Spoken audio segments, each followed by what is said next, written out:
Hello, good morning, good afternoon, good evening. Ngayon, magluluto tayo ng pork caldereta. So, ayan po yung mga ingredients. Ayan po siya. Pork, kamatis, bell pepper, garlic, and onion. Tapos, meron din tayong pork cubes. Ayan, cube slice na carrots and potato. So, ayan, naka-prepare na po siya. And, syempre, yung rino natin. And, tomato paste. Tomato paste po ang gamit natin ngayon. Ayan.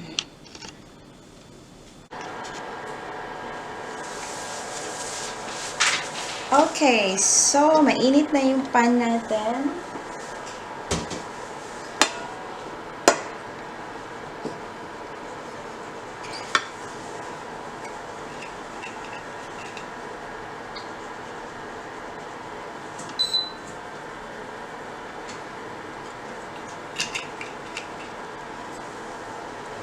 I used olive oil again.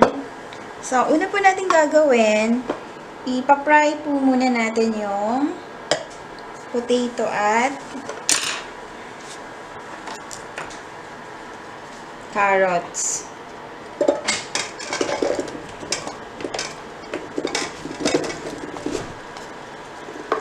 Yan.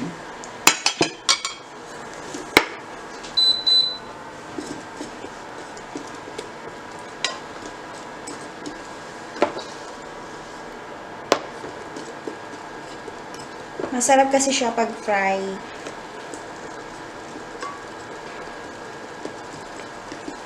Okay. So again, Reno is siya ang highlight dito sa caldereta, syempre. And we have the pork. Yung pork po na yung part po ng pork ito na legs.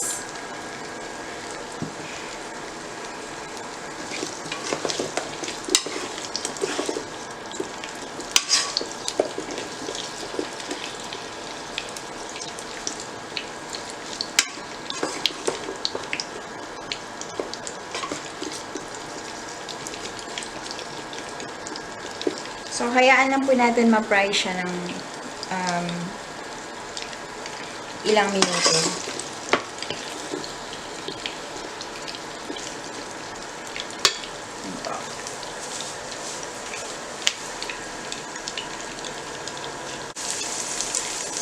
So, ayan po. Nakikita niyo na po na nagpa-fry na yung potato and carrots natin. Yan.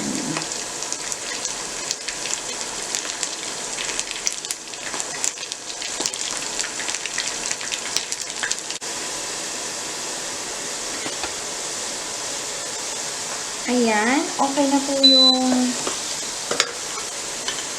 fry na siya. So, lalagay natin siya ulit dito.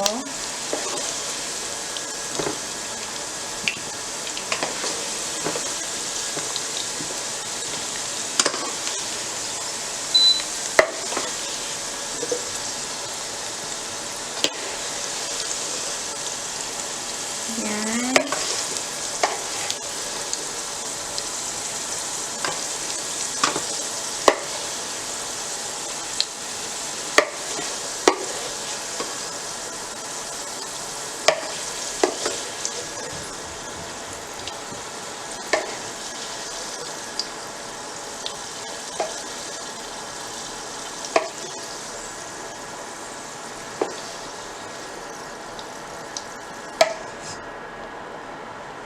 And next is gigisay natin yung kamatis.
Sarap siyang kainin ng hilaw.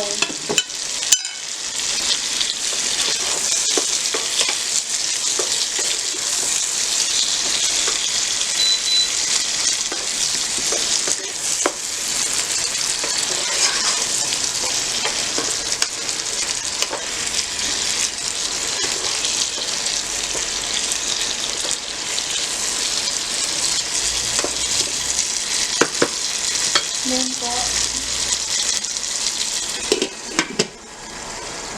sayang siya natin ng saglit lang.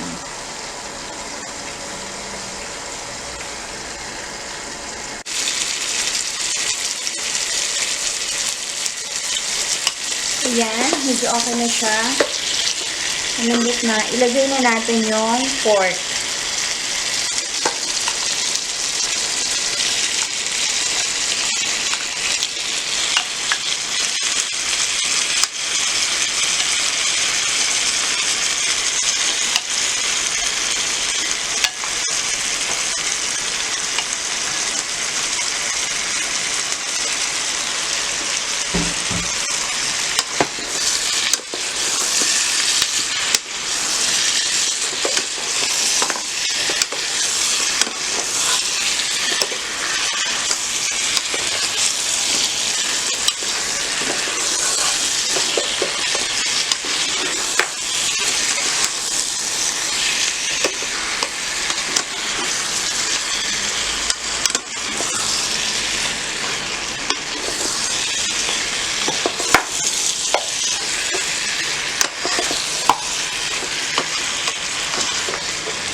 And, lagyan po natin ng konting salt.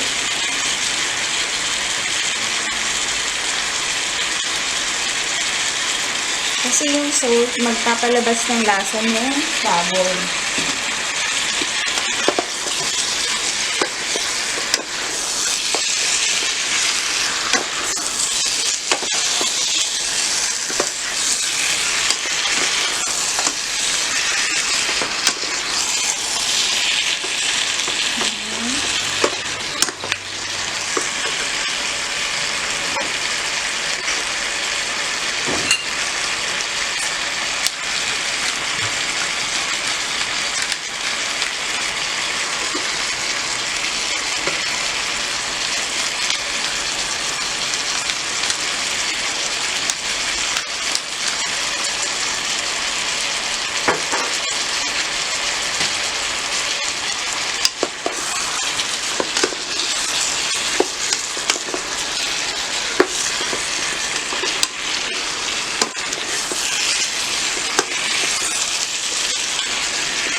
Ayan.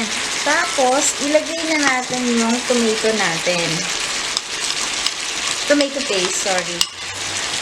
Actually, itong tomato paste ko, alam niyo yung sa Jollibee, McDo na mga ketchup, pinagsama-sama ko siya, nilagay ko dito. Tapos, nilagyan ko na isang kutsaritang ganito, tomato paste. Diba? Huwag yung itapon pag kumakain kayo sa labas, mga KFC. Ganon. Huwag yung itapon yun. Kunin nyo yun.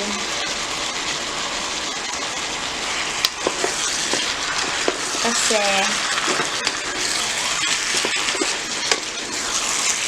magagamit yun. Basta wag lang expired. Ano po?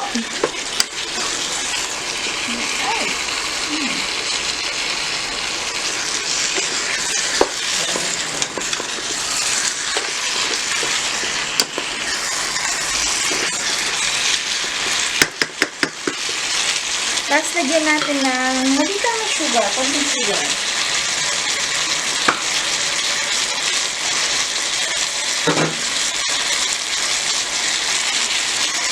Ayan.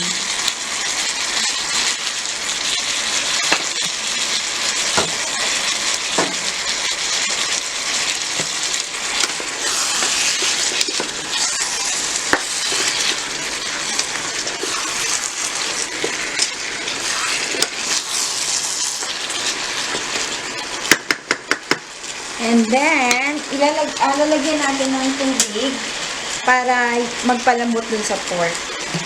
Oops. Actually, meron ako dito yung tomato paste. Yan. Ito na lang yung gawin natin yung measurement. Tsaka sinisimog natin yung ketchup dito eh. O yung tomato paste. Diba? Sulit.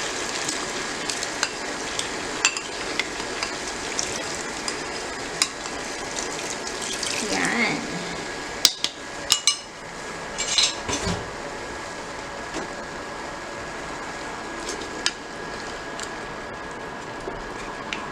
So, ayan. Palalambutin lang po natin yung karne.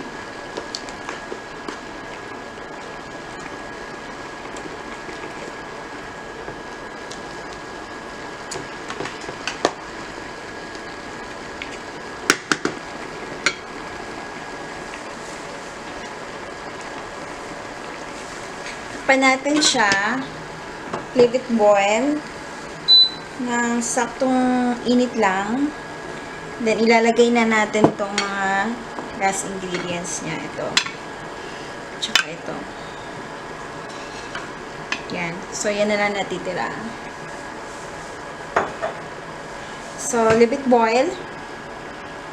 Pag lumambot na siya, babalikan natin pag malambot na po. A few moments later.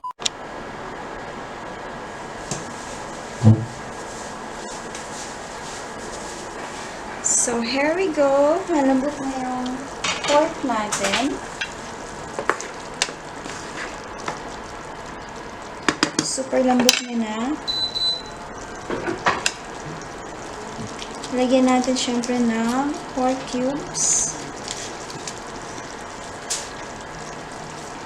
And as usual, lagyan ko naglalagay ng paprika. And lagay na natin yung reno. Lagay na natin si reno.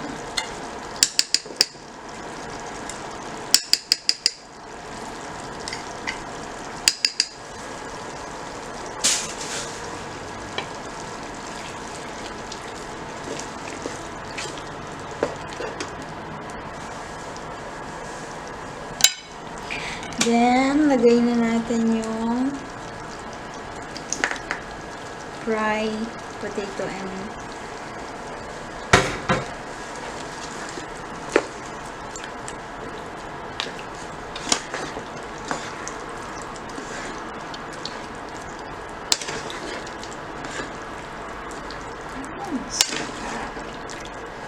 looks delicious.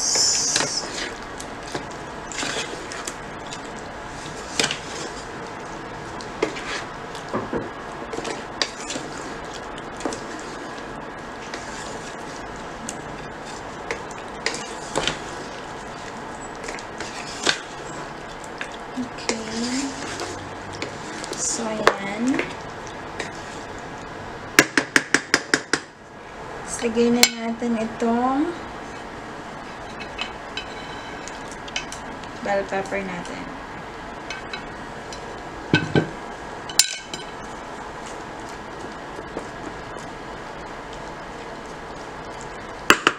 So, cook lang natin siya ng ilang minuto. Then, it's good to go. Alright?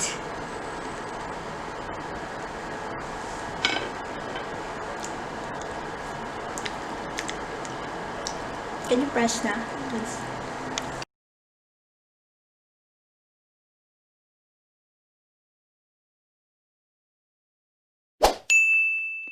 Don't forget to like and subscribe!